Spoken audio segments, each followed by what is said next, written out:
teu nome em mim, Senhor. Glorifica, teu nome em mim, Senhor. Glorifica, teu nome em mim, Senhor. Aleluia. Aleluia. Que a nossa vida seja para a glória do nosso Deus. Que a tua vida, que a minha vida, possamos glorificar o nome do Senhor enquanto estivermos nessa terra. Amém, queridos? Vamos dar um abraço no nosso irmão. Antes de você sentar, procure. Cuidado só com as câmeras. Em nome de Jesus. Que possamos, receber os nossos visitantes, se tiver algum, com aquela alegria, com aquele desejo de que Deus venha a falar com ele nesta noite, venha agir de uma forma especial nesta noite, em nome de Jesus. Os dois? Tá. Aleluia. Amados, hoje é uma noite de oração. E por que o pastor está pregando? Devia ser o pastor Fernando, né? O pastor Fernando, a escala de março, né? Na minha cabeça ela estava no quadro de aviso, não estava. Então os irmãos estavam escalados, né? Anunciando aqueles cultos de ação fixos, pastora Fernando e pastor Anderson, né? O pastor Fernando também estava desconhecendo, então falei para ele, deixa que eu prego, pastor. Ele estava bastante sufocado e disse, talvez nem viesse hoje por causa do trabalho, mas eu creio que vai ser uma bênção em nome de Jesus. Amém? Vamos preparar nossa Bíblia no Evangelho segundo João, Evangelho de nosso Senhor e Salvador Jesus Cristo. Segundo João, capítulo de número 16, versículos 23 e 24.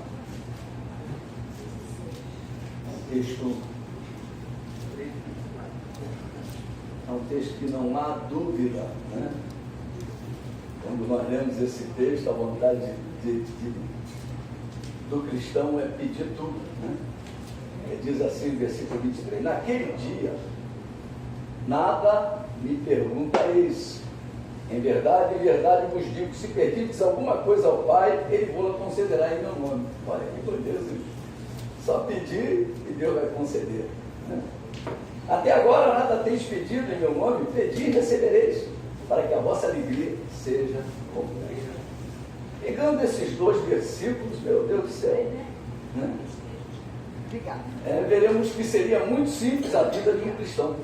Está passando o quê? Só pediu ao Pai em nome de Jesus. O que pediu? Pai em nome de Jesus, né? Resolvia tudo. Mas nós precisamos entender a respeito de oração não só com dois versículos, né? Mas com um contexto bíblico. Qualquer coisa que você esteja necessitando, peça ao Pai, o Pai irá lhe conceder em nome de Jesus, segundo esses versículos. Mas Jesus complementa o versículo seguinte, dizendo que não temos nada porque não temos pedido. E diz, pedi e recebereis para que a vossa alegria seja completa. Como eu disse, esses dois versículos isolados da Bíblia nos permite pedir o que quisermos. Ah, Senhor, eu quero trocar de carro. Então, você acabou de comprar a semana passada, não, mas eu quero trocar, né? E aí Deus vai e faz você trocar. Olha bem como é que funcionam as coisas, né? Não é assim que funciona. Então, a palavra de Deus diz que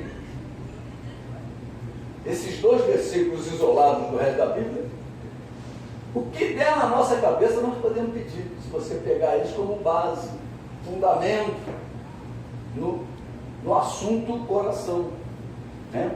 Mas não é bem assim que o restante da Bíblia nos orienta. O restante da Bíblia fala de outras coisas que precisam estar envolvidas nesse pedido. Existem orações que não são respondidas, né? Existem algumas coisas que prejudicam a oração.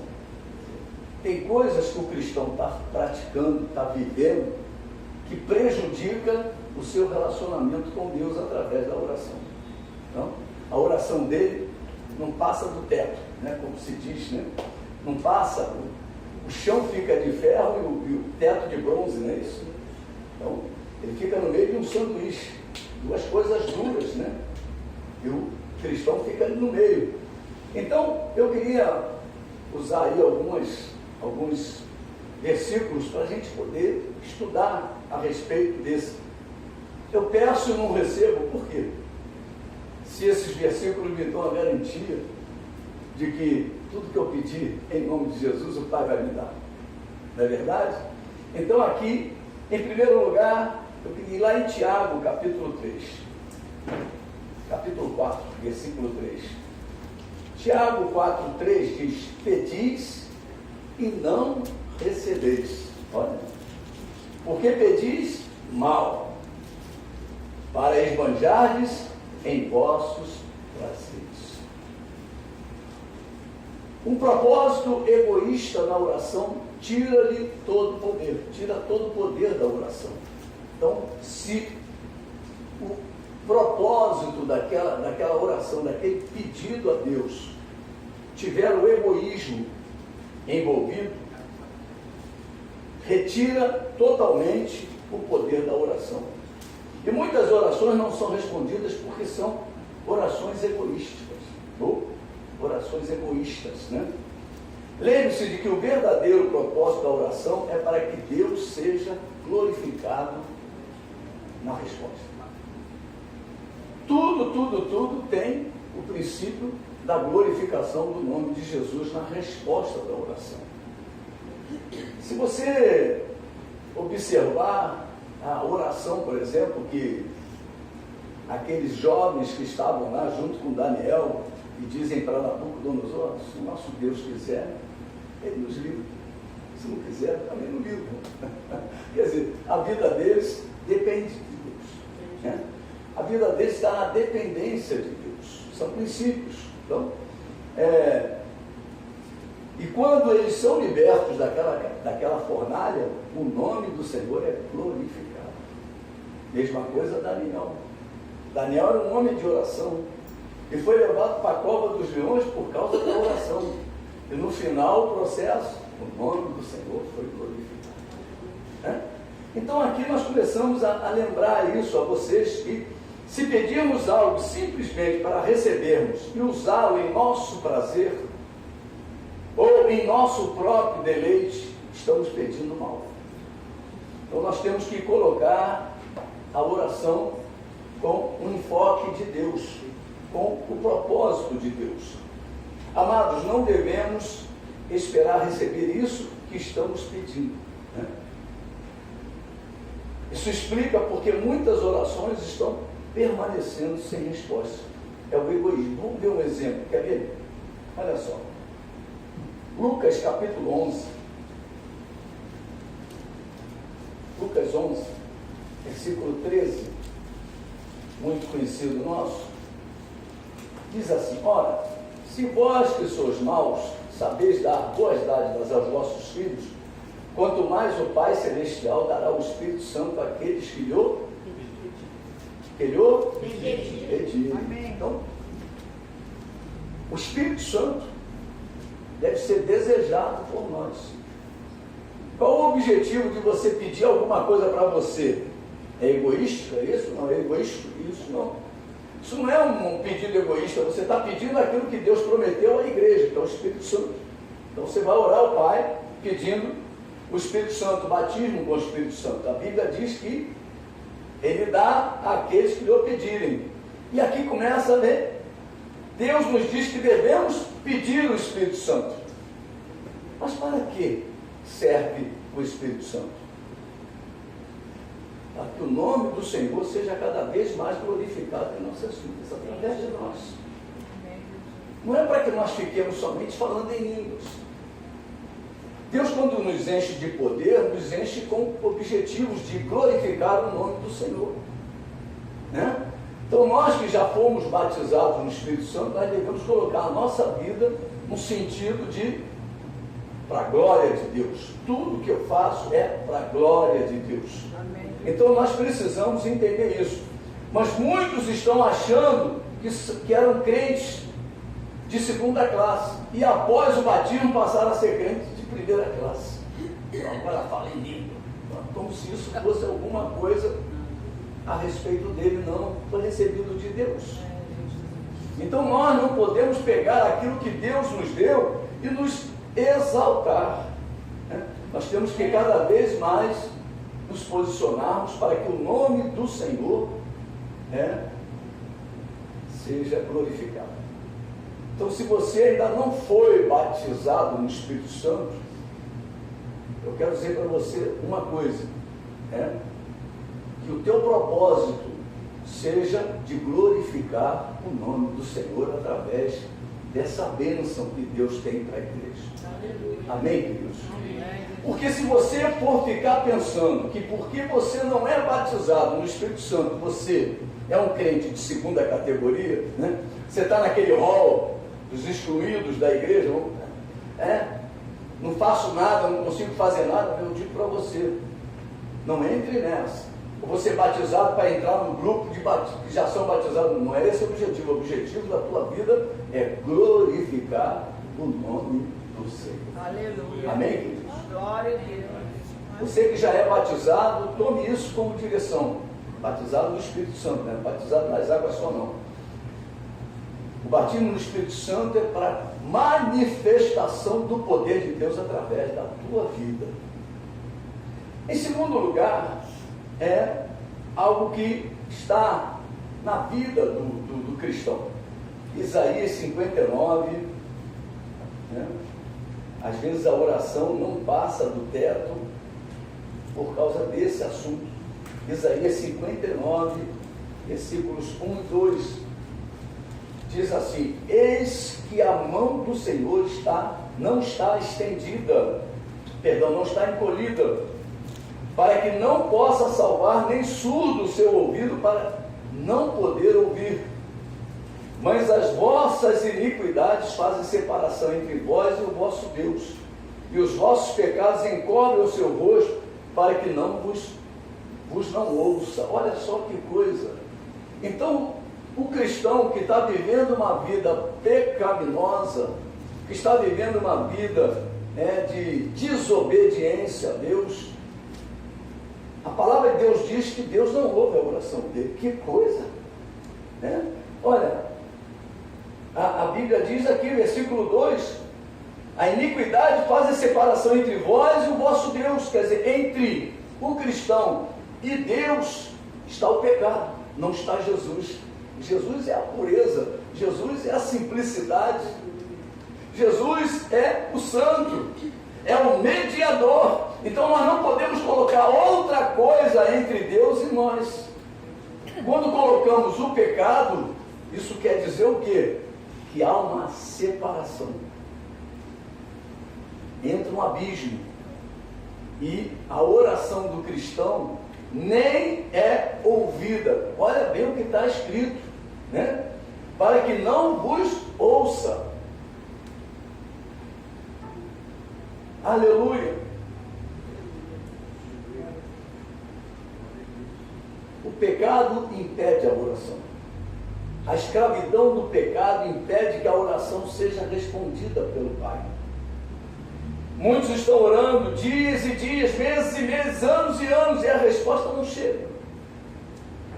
Sobem montes, vão vigílias, consagrações, clamores, mas nada acontece. A resposta não chega. Por quê? Porque cada um de nós deve se examinar e se arrepender e se converter do mau caminho para poder reivindicar a promessa da resposta do Pai. Interessante. Nós só vamos poder reivindicar de Deus quando Jesus for o mediador verdadeiramente das nossas vidas. Amém. Porque aí a promessa está entre você e Deus.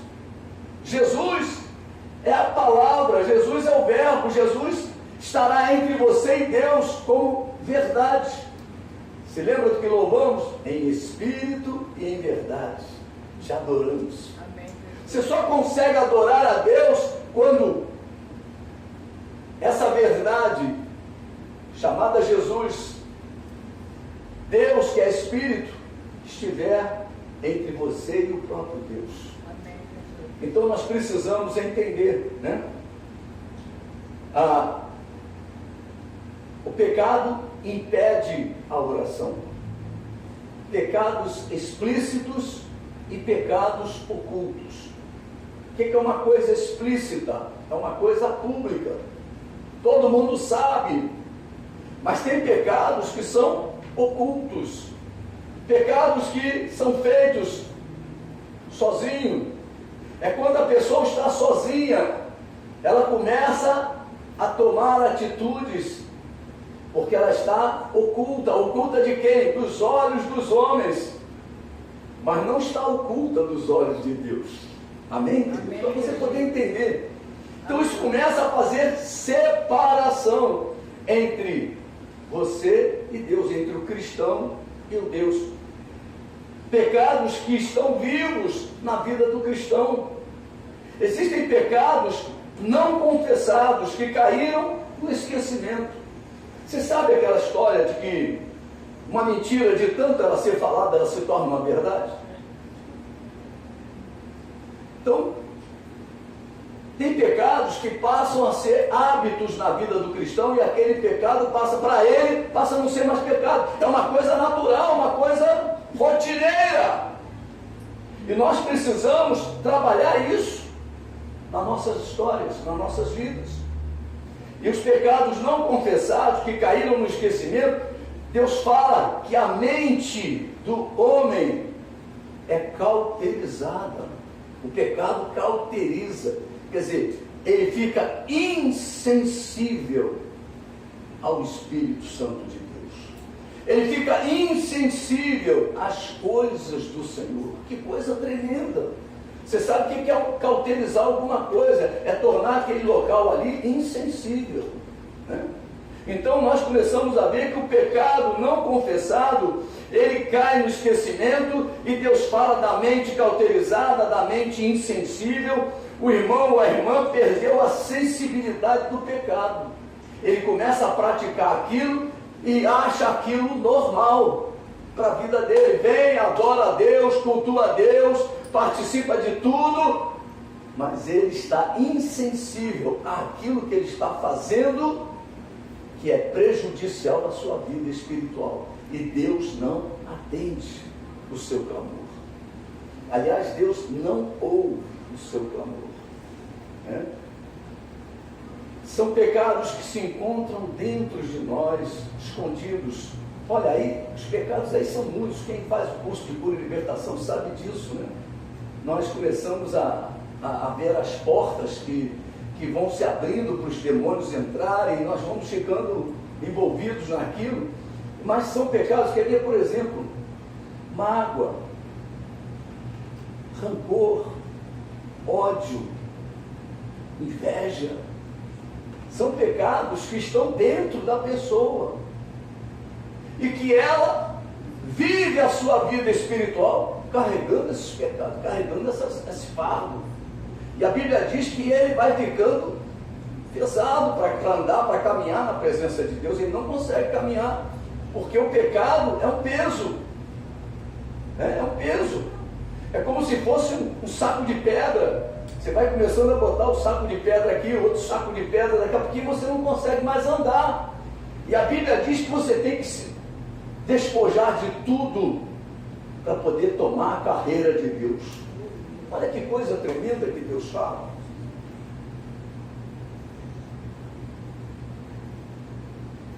Tem pecados que a gente não tem coragem de abandonar a sua prática. A pessoa fala, pô, perdoa. O sujeito diz, não, esse eu não perdoo. Ainda bota assim, ó, nem Jesus perdoava. Meu irmão, o negócio fica difícil. Esse nem Jesus perdoa. O que ele fez comigo, o que ela fez comigo, meu Deus do céu. E eu quero dizer para você que isso vai atrapalhar a tua vida de oração. Vai atrapalhar as bênçãos de Deus chegarem na tua história, na tua vida, na tua família, no teu caminhar. Está impedimento a oração. Abra lá no Salmo 66, Salmo 66, versículo de número 18. Hoje Marcinho me liberou cedo. Ele diz assim, ó: se eu no coração, olha lá onde é, hein? E aonde é o coração? Onde Jesus entrou na nossa vida. Um dia você abriu esse coração e colocou quem lá dentro? Jesus. Se eu no coração contemplara a vaidade, o Senhor não me teria ouvido. Olha, então tem pecados que lá dentro, meu irmão, o Senhor fica surdo, não ouve a oração. Se eu no coração contemplara a vaidade, olha, isso é profundo demais. Quando fala vaidade, fala de pecado. Fala de pecado. Olha, se eu lá no mais profundo da minha vida, coração está falando da parte mais profunda, onde Jesus entrou. Isso é muito lindo, igreja, porque é uma informação preciosíssima para nós. É uma informação que a gente tem que tomar uma posição. Deus sonda os motivos da nossa oração. Quando é uma oração que tem vaidade, que tem sentimentos contrários à vontade de Deus, Deus fica surdinho, não ouve a tua oração. É como se fosse competição. Está habitando o mesmo local onde você botou Jesus para reinar. Você está entendendo? Diga glória a Deus. Glória a Deus. Deus sonda a motivação do nosso coração. A motivação do nosso coração. Quer dizer, a motivação da nossa vida, a Bíblia diz que a fonte é o nosso coração. De lá é que parte tudo. É a fonte da vida. É onde você colocou o autor da vida, aquele que perdoa pecados, aquele que te libertou, aquele que fez uma obra tremenda na tua vida de perdão, que te recebeu como você era. Aleluia. Aleluia. Vamos em Ezequiel 14, é o terceiro lugar, é o terceiro ponto. Ezequiel 14, versículo de número 3. Fala da idolatria do coração. Filho do homem, estes homens levantaram os seus ídolos dentro do seu coração. Tropeço para a iniquidade que sempre tem eles diante de si. Acaso permitirei que eles me interroguem? Então, olha só, o pecado da idolatria do coração. Você acha que você é alguma coisa, é mais ou menos por aí que passa, né? Ah, eu sou tal, eu sou tal, eu sou tal, né? É idolatria do coração. Deus diz que você não pode interrogá-lo. Senhor, por que está acontecendo isso na minha vida? Por que, Senhor? Olha, quantas coisas nós falamos para Deus, perguntando a Deus. Deus diz, você não pode me interrogar. Enquanto isso estiver na tua história, na tua vida. Olha como é que é profundo a questão da oração. Tudo que eu peço ao Pai, em nome de Jesus, Ele vai me dar? A Bíblia diz que dá. Mas se eu tiver com a minha vida segundo os princípios de Deus. Aleluia. Glória a Deus. Amém? Amém. Amém. Aleluia. São situações que dirigem as nossas vidas, mas não são do Senhor. A idolatria do coração começa a dirigir a tua vida. Você começa a tomar atitudes que não são atitudes do Senhor. Isso é muito importante. A pessoa acha que está fazendo o certo, mas ela é que é o centro e não o Senhor. Você pode falar para o teu irmão: pare de ser o centro das atuações da tua vida. Pare de ser o centro das atuações da tua vida. Se eu não estivesse aqui, o culto não seria uma bênção. Olha, o centro é ela. Agora que eu cheguei, que o culto vai começar. Meu Deus do céu, não é por aí. Nós precisamos entender o que Deus está falando. A idolatria do coração, ela tem um poder de Deus se fechar para você em questões interrogativas. Você vai parar de interrogar a Deus, vai parar de falar, né? E o que é um ídolo? Ídolo é qualquer coisa que tome o lugar de Deus. Ídolo é qualquer coisa que tome o lugar de Deus. É qualquer coisa que se torna objeto de suprema afeição. Você começou a ter afeto a uma coisa além da conta. Tem gente que toma uma afeição a bens materiais. Tem pessoas que tomam afeição ao esposo, à esposa. Tem pessoas que têm afeição ao filho. Senhor, me dá um filho. Senhor, eu quero um filho. Aí Deus dá o filho e ela larga a igreja por causa do filho. Larga a igreja, larga o Senhor. Larga a obra, para tudo na vida dela por causa do filho. Eu acho que tem que parar um tempinho, o tempo da amamentação, eu acho que tem que ser bem controlado e tal. Mas passou, a Bíblia fala, desmamou, meu irmão, começa a fazer a obra. Desmamou a criança, começa a fazer a obra. Então nós começamos a entender coisas que o nosso coração começa a tomar afeto. Vou parar de vir ao culto de quarta-feira, porque eu não posso perder o Apocalipse. O afeto dele, a afeição dele está não está no Senhor. Você tirou o Senhor, se tornou uma idolatria. Entende, igreja? Como é que funciona? O que é um ídolo? Somente Deus pode ocupar este lugar supremo em nosso coração. A Bíblia fala com profundidade: se você amar mais a tua esposa do que a Cristo, você não é digno dele. Se você amar mais o marido do que a ele, você não é digno dele. Se você amar mais seus filhos do que a ele, você não é digno dele.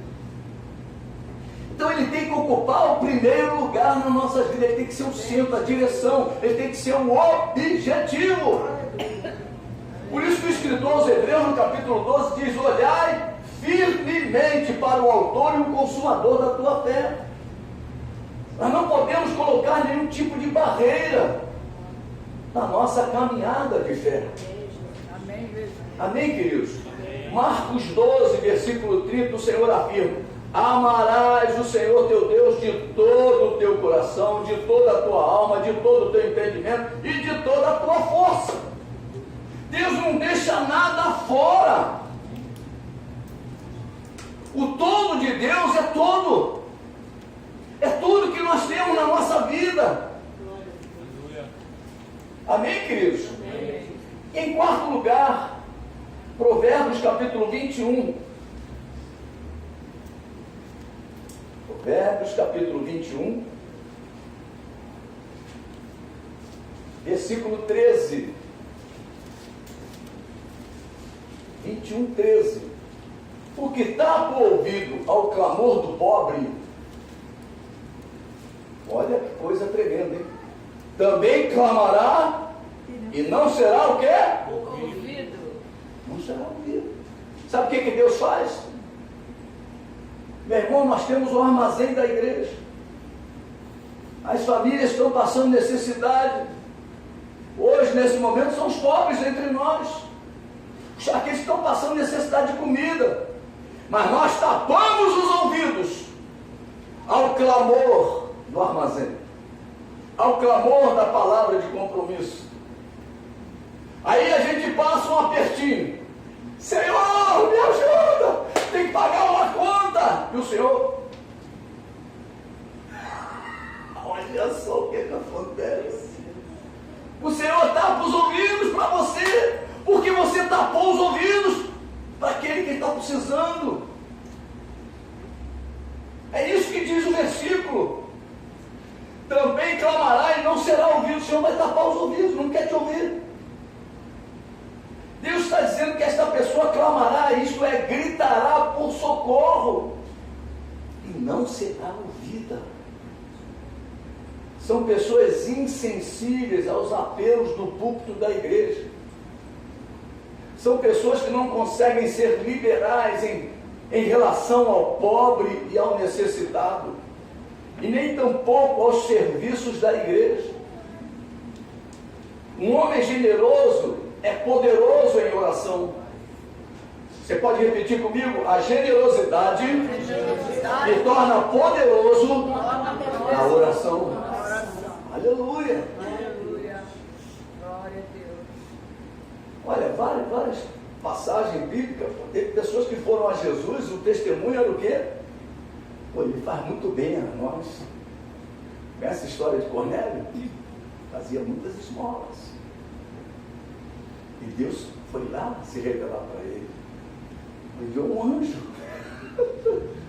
Enviou um anjo. Cornélio, manda chamar Pedro e ouve o que ele vai falar para você. É verdade? Então nós começamos a ver. Conhece a história do centurião também? Um homem muito também abençoador. Fazia muita obra. Abençoava. Foi pregado aqui nas terças-feiras sobre Dorcas. Dorcas também era uma bênção.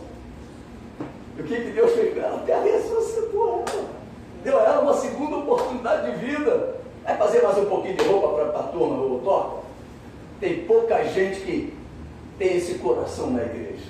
Então você vai ficar mais um pouquinho com eles. É assim que funciona.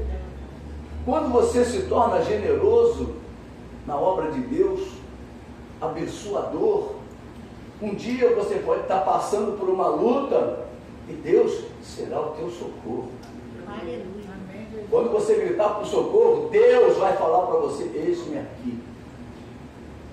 Isaías 58 fala isso. O homem mesquinho não tem poder na oração. A oração dele é um bate e volta tremendo. Pá, pá, pá, pá, curtinho, teto dele é baixo. Lembre-se, igreja, Deus quer que guardemos os seus mandamentos. E os seus mandamentos não são penosos. Somente desta forma pediremos o que quisermos e Deus nos atenderá. Qual é a forma? Quando tivermos um coração purificado, limpo, não tivermos idolatria, não tivermos desejos ruins no nosso coração, né? Onde Jesus está na nossa vida, não pode ter nenhum tipo de competição. Ele tem que ser o rei, ele tem que ser o dono, ele tem que ser aquele que manda. Você está entendendo? Diga glória a Deus. Glória a Deus. 1 João, capítulo de número 3, aleluia. Versículo 21, amados, se o coração não nos acusar, temos confiança diante de Deus. E aquilo que pedimos dele, recebemos, porque guardamos os seus mandamentos e fazemos diante dele o que lhe é agradável. Ora, se o seu mandamento é este, que creiamos em o nome de seu Filho Jesus Cristo, e nos amemos uns aos outros, segundo o mandamento que nos ordenou, E aquele que guarda os seus mandamentos permanece em Deus e Deus nele. E nisto conhecemos que ele permanece em nós pelo Espírito que nos deu. Amém, queridos? Amém. O princípio é esse. Tiago nos fala que a fé sem obras é morta. E que obra é esta que Deus está falando através de Tiago? Lá em Tiago, um pouquinho atrás, Tiago, capítulo de número 2, versículos de número 14 em diante, diz assim: meus irmãos, qual é o proveito se alguém disser que tem fé, mas não tiver obras? Pode acaso semelhante fé salvá-lo? Já está falando aí, ó, de salvação. Não adianta só crer, porque crer, até o diabo crê que Jesus é o Filho de Deus. Em determinado momento, Jesus entrou numa sinagoga e um demônio se levantou e disse: oh, que temos nós contigo, ó Filho do Altíssimo. Ele sabe que ele é Filho do Altíssimo. Não é verdade? Então nós precisamos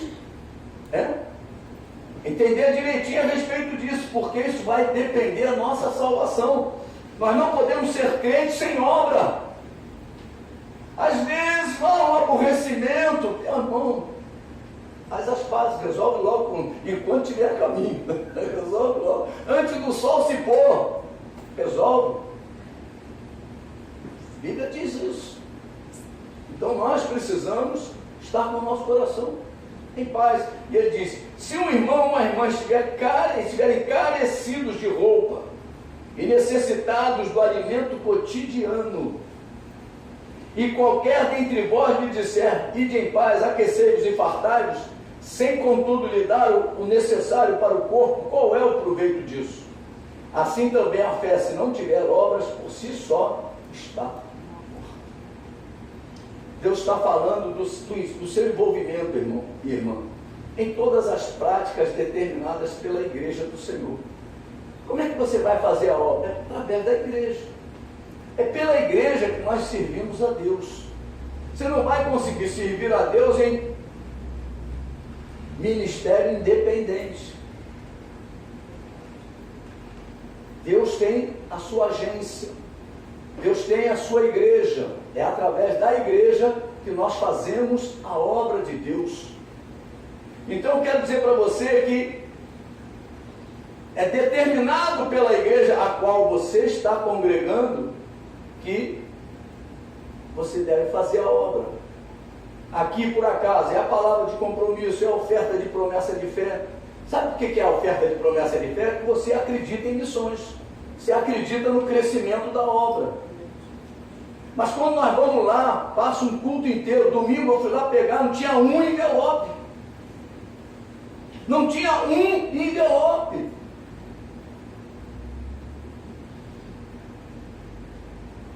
Será que é essa a obra que nós amamos? Será que é a obra desta igreja que nós amamos? Não tinha um envelope. A oferta de promessa de fé, domingo, a igreja estava cheia.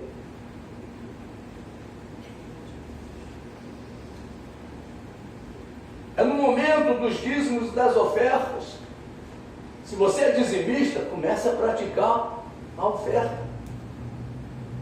Seja ofertante, seja abençoador da obra de Deus. Não dá o ombro para a obra de Deus. Eu já sou dizimista, o problema agora é do pastor. Não é. Porque se essa porta se fechar, você vai sentir saudade. Se um dia essa igreja fechar as portas, você vai sentir saudade dela. Porque a primeira igreja onde eu me converti, quando ela se desviou da verdade, foi uma dor tremenda que nós tivemos. Quem estava naquele tempo, naquela igreja, vivenciou a dor do encerramento de uma obra. É no momento dos dízimos das ofertas, é a vida do nosso irmão que está diante de cada um de nós. Repare bem no que Deus está dizendo. Se teu irmão ou tua irmã estiverem carecidos de roupa e necessidade de alimento cotidiano, é o teu irmão que está diante de você. Não é o pastor, não é a pastora. É o teu irmão que está carente, necessitado. Deus está falando do cuidado de toda a igreja. Deus não está falando de uma família que vai assumir A, B ou C, não é isso, não. É toda a igreja. É toda a igreja. E fala ligado à salvação. Deus está falando de fraternidade. Deus está falando de irmandade. Nós somos irmãos. E é nessa hora que nós vamos ver quem é fraterno, quem é irmão. É nesse momento. Está falando de sensibilidade pela vida do nosso irmão e da nossa irmã. Você não é sensível às necessidades do seu irmão, mas quer que Deus seja sensível às suas necessidades. Olha só. Você está insensível e Deus fala, ó, se você ajudar o teu irmão, você está me ajudando. Né? A Bíblia não diz isso? Se você visitar um doente, você estará visitando o próprio Deus, o próprio Senhor. Se você for na cadeia visitar um preso, você está visitando o próprio Jesus. Se você der um alimento a alguém, se você cobrir alguém, você está cobrindo o próprio Deus. Olha.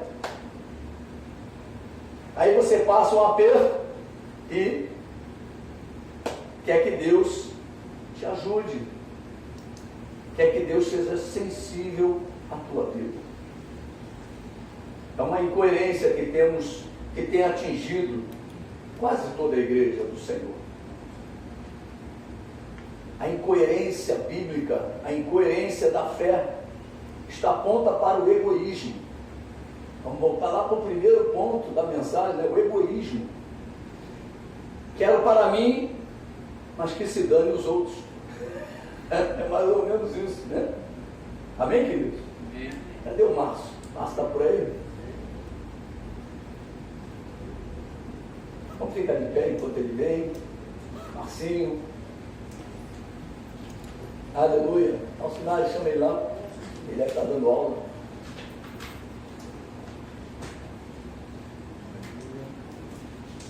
Aleluia. Vamos ficar de pé. A Mariana vai tirar aqui o equipamento.